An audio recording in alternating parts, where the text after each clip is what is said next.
In part 2 of our episode, we bring you our interview with author and community organizer, River Higginbotham. Please remember that these interviews were done on-site at an outdoor event, and there is a great deal of ambient noise. Particularly in this interview, the wind is quite strong, but I think that you will find that the quality of the interview repays the patience in listening to it. I hope that you enjoy the interview. Hello, my name is River Higginbotham, and I'm here at the St. Louis Pagan Picnic. This is the 16th annual picnic.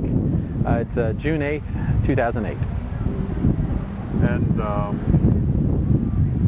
you're one of the original founders of this event, yeah? Or one of the people involved? I was definitely involved at the very beginning of Pagan Picnic. I have literally been to each of the 16 events. My friend Larry Brown is the main person who instigated the picnic as we know it today, and beginning like in the second year, we had so many people show up in the second year, which was like 200. To us, that was amazing. Like the picnic today is hosting 2,000 to 3,000 people, but when it suddenly went from 40 to 200, it got our attention. We decided this is something that's important. This is something that, with very little publicity, people have become excited about. Let's make sure it happens again. And that engendered the creation of a group called the Mystic Fellowship and a community group called the Council for Alternative Spiritual Traditions. And those groups helped build the picnic into what it is today. Both of those have since dissolved and moved on to the other realms, but the spirit of their community building and the spirit of their willingness to step out and show the greater community here in St. Louis that pagans are here, pagans are friendly, pagans are just like pretty much everybody else. We have slightly different belief sets than your normal Presbyterian or Baptist or Catholic, but we're inherently a friendly, family-oriented group. And I think the very presence of the picnic here in Tiger Grove Park in St. Louis for these 16 years has had a positive impact on how paganism is viewed, so it's had a positive impact in the greater community, and I think it's had a positive impact on pagans in the St. Louis area. This has been an opportunity for people to network, to connect, to renew acquaintanceship, to provide pagan vendors, sellers of every kind of ritual implements and clothing and jewelry. It's a little marketplace as well as a networking opportunity for everyone. You're the author of several books. Yes. And you have a new one coming. Yes, indeed. And would you like to speak to that a little bit? The new book coming out in May of 2009 is authored by myself and my wife Joyce, and it will be called Christopaganism: An Inclusive Path. And in Christopaganism, Joyce and I discuss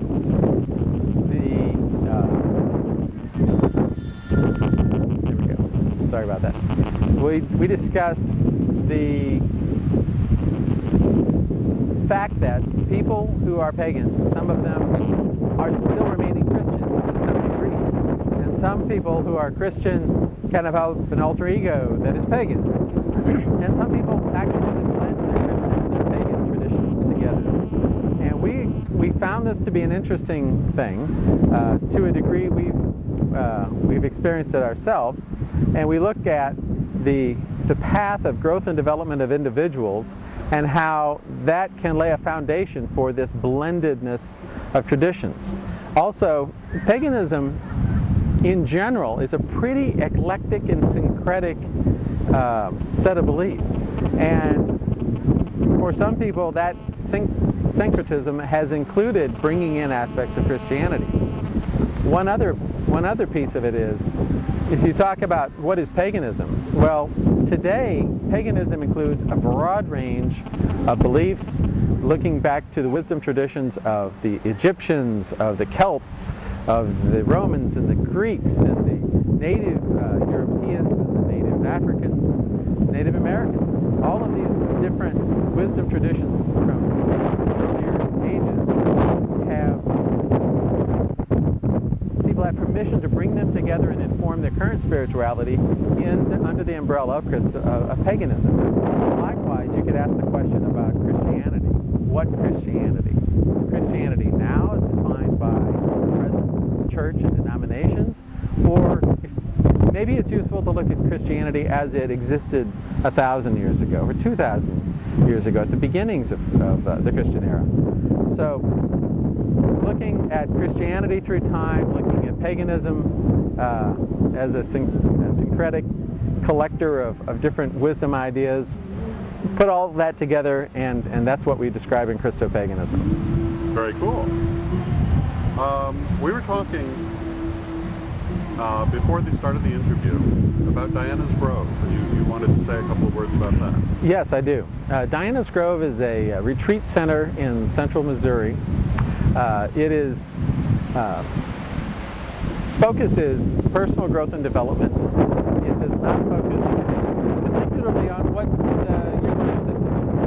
Your belief system you bring and do with it what you will. But at Diana's Grove, they offer a mystery school, which is a year-long opportunity to come to weekend intensives, or in some cases week-long, in-person retreats at the facility at just south of Salem, Missouri. And it's also got a very extensive online community. And the information is presented that challenges people to live and grow in their most authentic ways. And there's the thing that I've really enjoyed lately about the Grove is that there's a leadership program. And I've gone through the leadership program getting first being able to do my personal growth and development work in the context of service to community. And more recently, I spent a year kind of student teaching where I helped facilitate the intensives at Diana's Grove in both small group dynamics and coordination roles and ritual roles. And it's really been a great experience for me to grow as a leader and grow as a communicator through the Diana's Grove experience. Also in mystery school, one more thing that I think is important is they use earth-centered religion, spiritual practice, rituals to help reinforce and expand the personal growth experience. And that, I think that's fairly unique, and it's very powerful for the people that attend. Very good. If people would like to find out more about you or your books, where would you send them? Joyce and I have a website, which is riverandjoyce.com. And on that website you'll find information about the previous books we've written, which include Paganism, an Introduction to Earth-Centered Religions, and Pagan Spirituality, a Guide for Personal Transformation. These books have been out for several years each. And Paganism, an Introduction is a very good starter book for someone who's just curious about paganism, someone who might be a little spooked or uncomfortable with the word paganism and would just really like to understand what the neo-pagan movement's about. And it's also a study guide, so that it can be used as a personal study program through the exercises and journalings and meditations in the book. Pagan Spirituality looks at human growth and development and social growth and development and relates that to neo-paganism. So, and if people would like to know more about Diana's Grove, where would you send them? Diana's Grove has a website. I believe it's dianasgrove.com. Certainly there's a link to it from the riverandjoyce.com website, and you could also easily Google River Higginbotham or Diana's Grove, and you would get to my website or Diana's Grove's website. Diana's Grove also has an associated activity of a dog rescue. It's a not-for-profit dog rescue, and if you're looking for a pet that has been rescued from probably awful conditions, that really needs a loving, good family, consider the dog rescue in your search for that pet. Thank you very much. Thank you. It's a pleasure to have the opportunity. Enjoy the picnic. Yes. I hope that you enjoyed this episode, and you'll join us again next time for more of Living the Wiccan Life. Next week will be our 50th episode of Living the Wiccan Life, and our guests will include children's author W. Lyon Martin, novelist M.R. Sellers, and author Mike Nichols. And if you happen to be in the area, come out and see us at the St. Louis Pagan Picnic next weekend, June 13th and 14th, and join us in the world's first Witches and Wizards tournament. Until next time, may you blessed be.